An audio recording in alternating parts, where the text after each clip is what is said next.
என்னுடைய சகோதர சகோதரிகளுக்கு என்னுடைய பணிவான அன்பான வணக்கங்கள். இன்னைக்கு இந்த வீடியோவில் ஞானத்தை பற்றி நம்ம பேச போகிறோம்.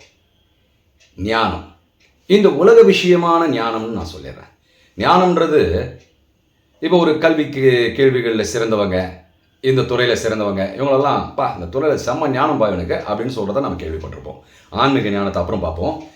இப்போ இந்த உலக ரீதியான ஞானம் இப்படி இன்னும் ஹியூமராக சொல்ல போனோம்னா, இப்போது நம்ம மனைவிக்கு பிடிக்காத ஒரு விஷயத்தை செஞ்சுட்டு வந்துடுறோம். அறிவு சொல்லும், கண்டிப்பாக உனக்கும் அவளுக்கும் சண்டை வரப்போகுது, ஜாக்கிரதையாக நடந்துக்கோன்னு அறிவு சொல்லும். ஏன்னா ஏற்கனவே நம்ம திட்டு வாங்கியிருப்போம், அந்த அனுபவம்லாம் இருக்கிறதுனால அறிவு பதிவு பண்ணிவிட்டு அதை எடுத்து நமக்கு சொல்லுது. ஆனால் அந்த மனைவியை எப்படி சமாளிக்கணும் அப்படின்னு தெரிஞ்சுக்கிறது தாங்க ஞானம். அதாவது போன உடனே என்ன சமையல் உன்ன மாதிரி அழகுண்டா இப்படின்னு அவங்கள புகழ்ந்து அவங்க ஈகோ சாட்டிஸ்ஃபேக்ஷன் ஆகிற மாதிரி பேசுகிறது தான் ஞானம். ஸோ இது இந்த உலக விஷயமான ஞானம். இப்போது ஆன்மீக ஞானம்னு எடுத்துக்கிட்டிங்கன்னா, இந்த உலக வாழ்க்கையில் நம்ம வாழ்ந்துக்கிட்டு இருக்கோம். இந்த உலக வாழ்க்கையை வாழ்ந்துட்டு இருக்கும்போது அறிவு இந்த உலக வாழ்க்கையெல்லாம் பதிவு செஞ்சுக்கிறது. ஆனால் நமக்குள்ளே இருக்கிற ஒரு விஷயம் அதை சொல்லும், இது எல்லாமே நிரந்தரம் அல்ல, இது நமக்கு திருப்தி அளிக்காது, இதில் நம்ம எந்த நிமிஷத்துலேயும் முழு திருப்தி அடைஞ்சு நம்ம முழுமையாக ஆக முடியாது, அதனால் இதெல்லாம் மாறிக்கிட்டே இருக்கும். நீங்களும் நானும் பேசுகிறது இப்போ உண்மைதான். ஆனால் இது எல்லாம் மாறிக்கிட்டே இருக்குன்னு நமக்கு உள்ள ஒன்று சொல்லுது பார்த்தீங்களா, அதுதான் ஆன்மீக ஞானம். இப்போது அதில் ஒரு குட்டி கதை ஒன்று பார்க்கலாம். சின்ன கதை, சீக்கிரமாக முடிச்சிடலாம். ஒரு ஊரில் கதிரவன் மாறன்னு ரெண்டு நண்பர்கள் இருப்பாங்க. கதிரவன் எப்படின்னா துருன்னு இருக்கிறவன். இவன் மாறன் விவேகி, எதையும் பார்த்து நின்று நிதானமாக செய்கிறவன். இவன் துருன்னு எந்த பதறின காரியம் செதறன்ற மாதிரி இவன் பதறி போய் எல்லா காரியத்தையும் செதற அடிச்சிருவான். அப்படி இருக்கும்பொழுது அந்த ஊரில் அறிவு மலைன்னு ஒரு மலை இருக்கும். இந்த மலைக்கு மேலே ஒரு மரம், அதில் ஞானப்பழம்னு ஒன்று வளரும். அது ஒரு வருஷத்துக்கு ஒரு முறை தான் காய்க்கும். இப்போது இந்த வருஷம் அது காய்ச்சிருக்கும். அதனால் கதிரவனும் மாறனும் ஒரு பிளான் பண்ணுவாங்க, இதை போய் நம்ம சாப்பிட்டு எப்படியாவது ஞானத்தை அடையணும் அப்படின்னு போவான். ஸோ பிளான் பண்ணிப்பாங்க. இவங்க ரெண்டு பேருக்குள்ளே சொல்லிப்பாங்க, யார் முதல்ல போகிறாங்களோ அவங்களுக்கு தான் அந்த ஞானப்பழம். பிள்ளையாரோ முருகனும் பண்ண மாதிரி. சரி ஓகேன்னு பிளான் பண்ணி மலை மேலே ஏறுவாங்க. ரெண்டு பாதை பிரியும். ஒரு பாதை கல் முள் எல்லாமே கிடக்கும். அந்த பாதையில் போனால் கண்டிப்பாக சீக்கிரம் போயிடலாம், ஆனால் நிச்சயமாக காயத்தோடு தான் நம்ம போய் சேருவோம்.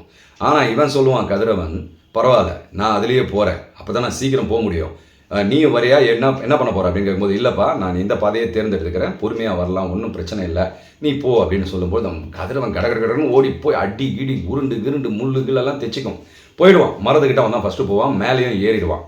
மேலே ஏறி பழத்தை பறிக்கிற நேரத்தில் பழம் மிஸ் ஆகி கீழே விழுந்துடும். அந்த ஞானப்பழம் கீழே விழுந்துடும். இவன் வந்தான் பார்த்தீங்களா மாறன், அழகாக பொறுமையாக வரும்பொழுது கரெக்டாக அவன் காலடியில் வந்து அந்த பழம் விழும்.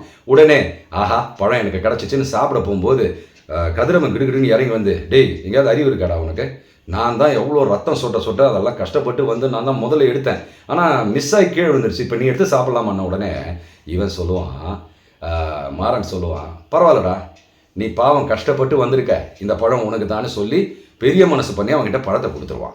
இவன் ஒரே ஒரு கடி கடிப்பாங்க. உடனே பார்த்தா எங்கேருந்தோ ஞானம் எனக்கு கொட்டும். அஷோ அப்படின்னும் போது தாரையாக அந்த அன்போடைய மிகுதியில் அப்படியே கண்ணீர் மல்க,